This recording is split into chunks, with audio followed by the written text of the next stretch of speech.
ఇప్పుడు తెలంగాణ రాష్ట్రంలో 2014లో మనకు రాష్ట్రం వచ్చింది. 2014 నుంచి 2023 సంవత్సరం వరకు తెలంగాణ తొలి ముఖ్యమంత్రి కేసీఆర్ గారి పాలనలో దాదాపుగా 9.5 సంవత్సరాల కాలంలో కొత్త రాష్ట్రం ఏర్పడిన తర్వాత ఎన్నో ఒడిదుడుకులు, పాత నోట్ల రద్దు, కొత్త నోట్లు రావడము, జీఎస్టీ రావడము, కరోనా లాంటి మహమ్మారి రావడము, ఇలాంటి సంక్లిష్టమైనటువంటి పరిస్థితుల్లో కూడా ఏనాడు కూడా విద్యార్థులకు రియంబర్స్మెంట్ పథకాన్ని, రియంబర్స్ ఫీజులను చెల్లించకుండా ఆనాడు ప్రభుత్వం ఎప్పుడు కూడా పెండింగ్ పెట్టినటువంటి పరిస్థితి లేదు. ఈ రకమైనటువంటి పరిస్థితులు ఆ రోజు రాలేదు. దాదాపుగా 9.5 సంవత్సరాల కాలంలో 20,000 కోట్ల రూపాయల fees reimbursement, only fee reimbursement, engineering, MBA, MCA, pharmacy, BEd, వృత్తి విద్యా కోర్సులు చదువుతున్నటువంటి విద్యార్థులకు, డిగ్రీ విద్యార్థులకు రియంబర్స్మెంట్ చేసినటువంటి చరిత్ర ఈ దేశంలో బహుశా ఏ రాష్ట్రంలో చేయనటువంటి పరిస్థితి తెలంగాణ రాష్ట్రంలో కేసీఆర్ గారి ప్రభుత్వంలో చేసినటువంటి దాదాపు 5,600 కోట్ల బకాయిలు. నేనేమంటున్నా అంటే భరత్ గారు 2004 నుంచి 8,000 కోట్ల 5,600 భరత్ గారు 2004 నుంచి 2014 వరకు ఉమ్మడి రాష్ట్రంలో కాంగ్రెస్ పార్టీ అధికారంలో ఉన్నది. ఈ ఫీ రియంబర్స్మెంట్ తెచ్చి ఆ రోజు విద్యార్థులకు ఒక మంచి చేయాలనేటువంటి ఒక ఆలోచనతో ఆ రోజు స్వర్గీయ రాజశేఖర రెడ్డి గారు చేసిన పథకాన్ని కేసీఆర్ గారు కూడా గౌరవించి అది కొనసాగింపుగా ఆ పథకాన్ని చేసినారు.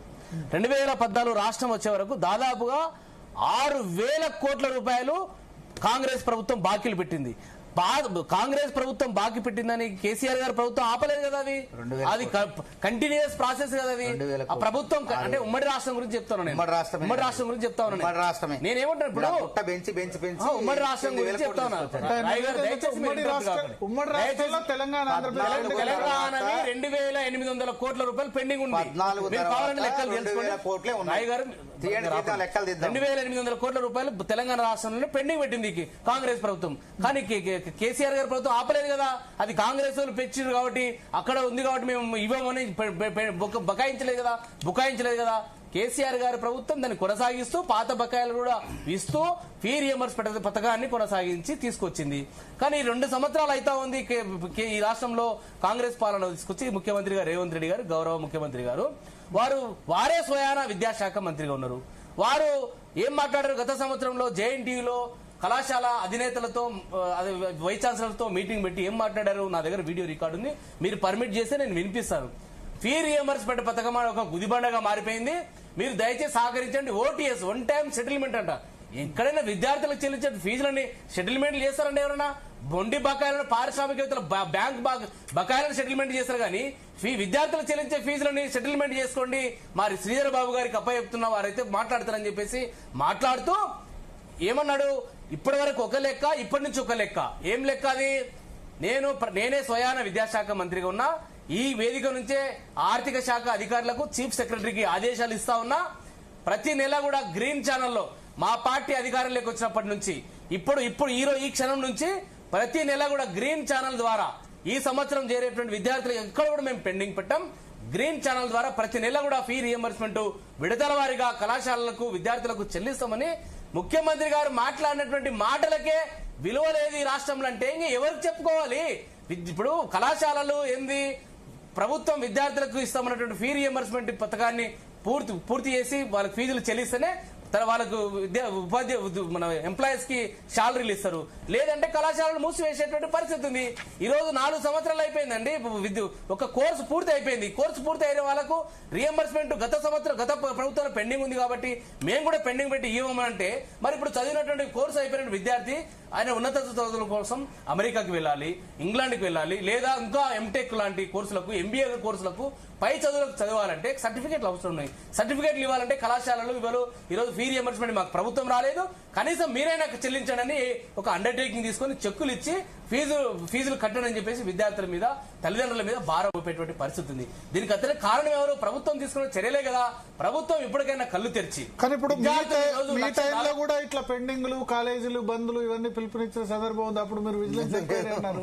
నేనేమంటాను అంటే విజిలెన్స్ ఎంక్వైరీ చరిత్ర గతంలో 2012లో ఆనాడు ఒక విద్యాశాఖ మంత్రి ఉండే, ఏ రకంగా కళాశాలని బ్లాక్ మెయిల్ చేశారు, ఏ రకంగా బెదిరింపులకు పాల్పడ్డారు, ఏ రకంగా జీవోలను సవరించారు.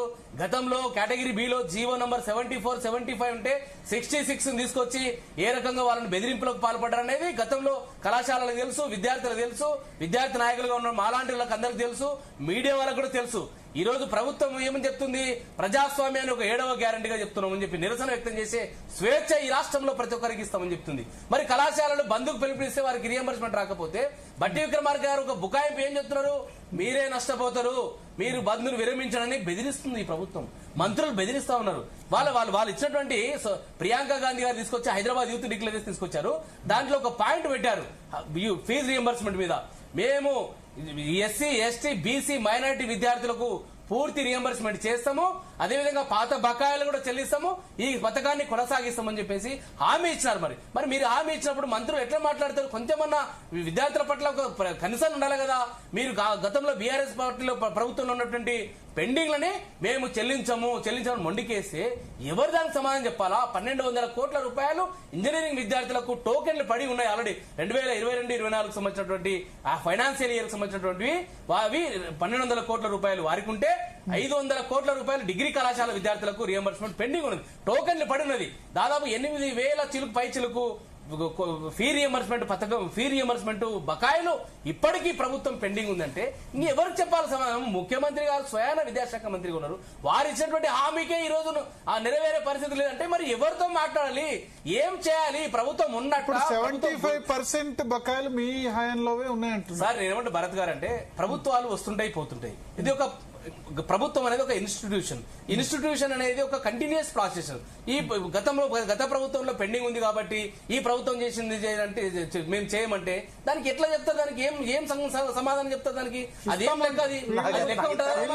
అంటే ఈ ప్రభుత్వం ఆనాడు ఉమ్మడి రాష్ట్రం ఉన్నప్పుడు కాంగ్రెస్ ప్రభుత్వం కూడా పెండింగ్ పెట్టినటువంటి పథకాన్ని, ఫీజులని మా ప్రభుత్వం చెల్లించింది కదా. మేమేమన్నా ఆపినామా? మీరు పెట్టిపోయినటువంటి బాకీలను మేము ఆపినామా?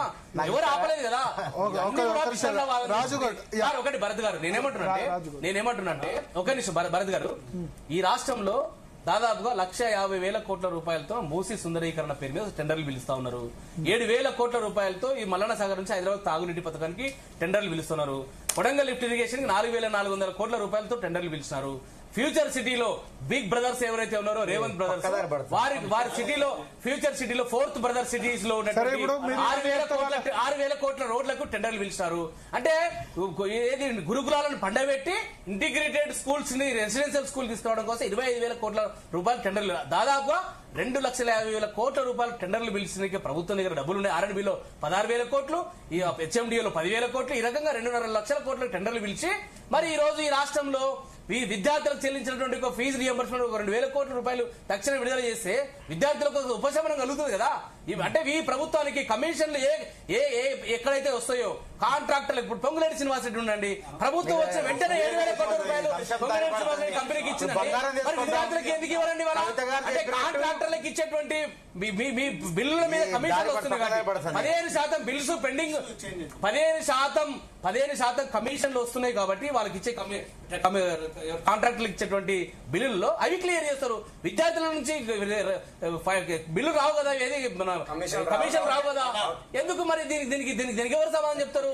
కమిషన్లకి కక్కుర్తి పడి ఈ ప్రభుత్వం ఈ రోజు ఈ రకంగా వితండవాదం చేస్తుంది, బ్లాక్ మెయిల్ చేస్తుంది. ఈ ప్రభుత్వము మీరు ఎన్ని బ్లాక్ మెయిల్ చేసిన విద్యార్థుల పక్షాన బీఆర్ఎస్ పార్టీ పోరాటం చేస్తుంది.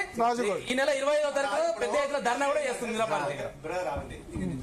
నన్ను అడిగిన భరతన్న, ఈ తెలంగాణ రాష్ట్రంలోనే గత ప్రభుత్వం అయినా ఏ ప్రభుత్వం అయినా విద్యార్థులకి ఏ వర్గానికి జరిగిన విద్యార్థి వర్గానికి అన్యాయం జరుగుతుంది.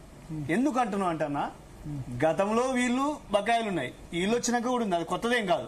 ఇంకో విషయం ఏంటంటే ఇవాళ విద్యా వ్యవస్థ మొత్తం నాశనం అవ్వడానికి కారణం ఏంటంటే అది ఎప్పటి నుంచో జరుగుతుంది. ఈ కాంగ్రెస్ ప్రభుత్వం వచ్చిన కాంచేం కాదు, ఇది గతంలో నుంచే జరుగుకుంటూ వస్తుంది. ఇలా ఉదాహరణ చూసుకుంటే మా ఉస్మానియా యూనివర్సిటీలోని సైన్స్ కెమిస్ట్రీ, ఉదాహరణ కెమిస్ట్రీ డిపార్ట్మెంట్ ఉంది, అందులో 68 సీట్లు ఉంటాయి. ఒక 30 సీట్లకు రెగ్యులర్ ఇచ్చి కతిమ్మ అన్ని సీట్లు సెల్ఫ్ ఫైనాన్స్ కోర్స్ కి ఇస్తారు. అంటే ఒక విద్యార్థి సంవత్సరానికి 50,000, 2 సంవత్సరాల పేరు మీద ₹1,00,000 కట్టాలి. నువ్వు చెప్పుకోవడం గొప్ప చెప్పుకుంటున్నావు ఉస్మానియా యూనివర్సిటీ అని. మాది ఇలా బయట వాళ్ళు అనుకుంటారు అమ్మ యూనివర్సిటీ అంటే చాలా అద్భుతంగా ఉందని అనుకుంటారు, కానీ 2 సంవత్సరాల పేరు మీద 1,00,000 కట్టాలి. అంటే కోర్సును బట్టి డిఫరెంట్ ఫీజ్ చేంజ్ అయింది. అదే బయోటెక్నాలజీ పోతే 70,000 ఉంది. సెల్ఫ్ ఫైనాన్స్ సీట్లు ఎక్కువ చేస్తుంది. అంటే సెల్ఫ్ ఫైనాన్స్ సీట్లు దాన్ని రెగ్యులర్ చేయాలని గతంలో ఆర్ట్స్ కాలేజ్ ముంగట ఎన్నో ప్రోగ్రామ్ చేసిన, దాన్ని రెగ్యులర్ చేస్తే యూనివర్సిటీలో సీట్ వచ్చిందని విద్యార్థి చాలా గొప్పగా చెప్పుకుంటుండు. నువ్వు యూనివర్సిటీకి వచ్చినాక కూడా నువ్వు ₹1,00,000 వసూలు చేస్తే ఇంకే అన్యాయం జరుగుతుంది. ఇది ఇప్పుడు కాదు, గతం నుంచే జరుగుకుంటూ వస్తుంది. అది ప్రధానంగా చేంజ్ కావాలి మా డిమాండ్. ఇంకొక డిమాండ్ ఏంటంటే ఇవాళ గురుకులాలు చూసుకుంటే 1022 గురుకులాలు ఉన్నాయి తెలంగాణ రాష్ట్ర వ్యాప్తంగా. ఆ గురుకులాల్లో చూసుకుంటే గతంలో అలా సరిపడా ఫ్యాకల్టీ లేదు అన్న. విద్యార్థులే నేను విజిట్ చేసినాను తెలంగాణ ఉమ్మడి నల్గొండ జిల్లాలో, మా టీం అందరం పోయినాం, మా విద్యార్థిని చేసింది. ఎక్కడ చూసినా విద్యార్థులే పెట్టుకుంటే మేము వచ్చేసరికి సార్లు అందరూ సిట్రేట్ అయినారు. అంటే సరిపడా స్టాఫ్ లేరు. అక్కడ వీళ్ళు చేసిన పొరపాటు ఏంటంటే విద్యా వ్యవస్థని మీరు ముందు చూపుగా ఆలోచించాలి. ముఖ్యమంత్రి రాజారెడ్డి రేపేం జరుగుతుందో ఆలోచించాలి. మేల్కొన్నప్పుడు అప్పుడు రాష్ట్రం బాగుపడుతుంది. అది వీళ్ళు ఏ ప్రభుత్వాలు వచ్చినా మా విద్యార్థులను అన్యాయం చేస్తారు, ఎవరైనా న్యాయం చేయట్లే. దానికి మార్పు రావాలంటే నేను ఇంతకుముందే చెప్పినా మీ ఎంబటి ఉన్నటువంటి వాళ్ళు ఉన్నతంగా ఆలోచించాలి. మా గతంలో ఉద్యమంలో పనిచేసిన వాళ్ళు అసలు వాళ్ళకి ఎమ్మెల్యేలు ఇచ్చారు, దానికి మేము గౌరవంగా ఉంటుంది. ఇప్పుడు కూడా దాంట్లో ఉన్నతంగా ఉన్నటువంటి ప్యానల్ తీసుకుంటే వాళ్ళు ముందు చూపుగా మీకు గైడెన్స్ ఇస్తారు. నేను చెప్పినా ఇప్పుడు యూనివర్సిటీలో పిహెచ్డీలు, ఎంఏలు, ఎంఎస్సీలు, బీఈడీలు చేసుకున్న వాళ్ళు ఉన్నారు. వాళ్ళకి ఒక ప్రాజెక్ట్ అంటే ఏందో, విద్యా వ్యవస్థ అంటే ఏంది, ఎన్ని టీఎంసీలు, ఎంత విద్యా వ్యవస్థకి ఎంత కేటాయించాలని సలహా ఇస్తారు.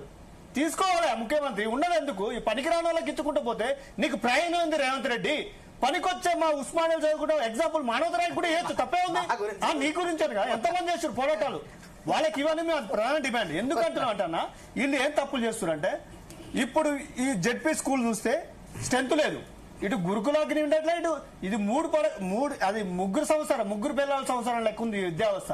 ఎందుకంటున్నా అంటే ఇటు జెడ్పీ స్కూల్ పోవాలి, ఇటు గురుకులాల స్కూల్ ఉంటుంది, ఇటు మళ్ళీ ట్రైబల్, నువ్వు అందులోనే నీకు మళ్ళీ సోషల్ వెల్ఫేర్, అదే మైనార్టీ, ఇటు పోతే ప్రైమరీ స్కూల్. అలా ఒక 10 మంది స్ట్రెంత్ లేరు, ముగ్గురికి వచ్చి ఒక సార్ వచ్చి చెప్పిపోయే పరిస్థితి ఏర్పడ్డది. అంటే ఇలా ఉదాహరణకి డిగ్రీ కాలేజ్ నగరికల్లో వచ్చింది 25 మంది స్ట్రెంత్ ఉంది. అంటే నీకు ఒక ఆలోచనతో చేయాలి. ఒక విద్యా వ్యవస్థలో నీకు మార్పులు రావాలంటే దాని ప్రణాళిక ముందుగా తయారు చేసుకుని ఎట్లా పెడితే బాగుంటుంది విద్యా వ్యవస్థ. ఇన్ని స్కూళ్ళ మీద పెత్తానం ఏంది, ఒక్కదాని మీద పెట్టి నువ్వు విద్యార్థికి ఇంట్రెస్ట్ వస్తుంది. నువ్వు రకరకాల పెట్టి స్ట్రెంత్ లేకపోతే ఆడ ఫ్యాకల్టీకి ఇంట్రెస్ట్ రాక విద్యా వ్యవస్థ సర్వనాశనం. ఇప్పుడు తప్పేవరది? ప్రభుత్వాలు తప్పవద్దు. ప్రభుత్వం ఏమంటారు? ఫీజు రియంబర్స్మెంట్ లో కూడా రిస్ట్రిక్షన్ కరెక్టేనా? ఇప్పుడు మైపాల్ ఒక మాట, 1,00,000 సీట్ వచ్చిన వాడికి ఎందుకు ఇవ్వడం ఫీజు రియంబర్స్మెంట్? 1,00,000 ర్యాంక్ వచ్చినోడు వాళ్ళు నార్మల్ డిగ్రీ చదవని, నార్మల్ డిగ్రీ అయితే 10,000 12,000 అవుతుంది, ఇంజనీరింగ్ అయితే 35,000 అవుతుంది. దీనిలో కూడా షరతులు ఉన్నాయి అన్న, షరతులు ఉన్నాయి దీనిలో. వీళ్ళ విషయం ఏంటంటే ఎస్సీ ఎస్టీ వాళ్ళు ఎవరైతే ఉన్నారో వాళ్ళకి ఎంత ర్యాంక్ వచ్చినా గానీ ఫుల్ రియంబర్స్మెంట్ చేస్తారు. 10,000 ర్యాంకు లోపు ఉన్నటువంటి బీసీలకు గానీ, ఓసీలకు గానీ, ఈడబ్ల్యూఎస్ గానీ, ఈబీసీ గానీ 10,000 ర్యాంకు లోపల వస్తే మాత్రమే ఫుల్ రియంబర్స్మెంట్ చేస్తారు. లేకపోతే అవే 35,000 ఇస్తారు. మిగతా ఎంత ఫీజు ఉన్నా కానీ వీళ్ళే కట్టుకోవాలి. ఇంకో విషయం ఏంటంటే వీళ్ళు ప్రభుత్వం ముందు చూపుతో ఇప్పటి నుంచైనా బుద్ధి తెచ్చుకొని మార్పు తెస్తే బాగుంటది. ఇప్పుడు ఉన్నటువంటి బకాయిలు కూడా మేము ఒకేసారి విడుదల చేయనట్లే, మీ మీద ఒత్తిడి పెట్టి గొంతెమ్మ కోరికలేం కాదు ఇవన్నీ. ఇది మేము అడుగుతుంది ఏంటంటే ఒక దఫాల వైజ్ గా ఫస్ట్ ఒక 200 కోట్లు రిలీజ్ చేస్తా, 300 కోట్లు రిలీజ్ చేస్తా చేయండి. లేకపోతే విద్యార్థి అన్యాయం జరుగుతున్నారు. ప్రైవేట్ కాలేజీలు అంటే ఈ ప్రభుత్వం రాజ్యాంగంలో ఎవరైనా కాలేజీ పెట్టుకోవచ్చు, తప్పేం కాదు. ఒక ప్రభుత్వమే నడిపిస్తే ఈ విద్యా వ్యవస్థ మీరు అన్నారు సరిపోదు. ఎందుకంటే రిజల్ట్ కూడా చూసుకుంటే వీళ్ళు మార్పులు రావాలి. ఇలా గురుకుల రిజల్ట్ డిగ్రీ అన్ని కాలేజీలు మూసేస్తే దాని ఉన్న ఫ్యాకల్టీ ఏమవుతారు?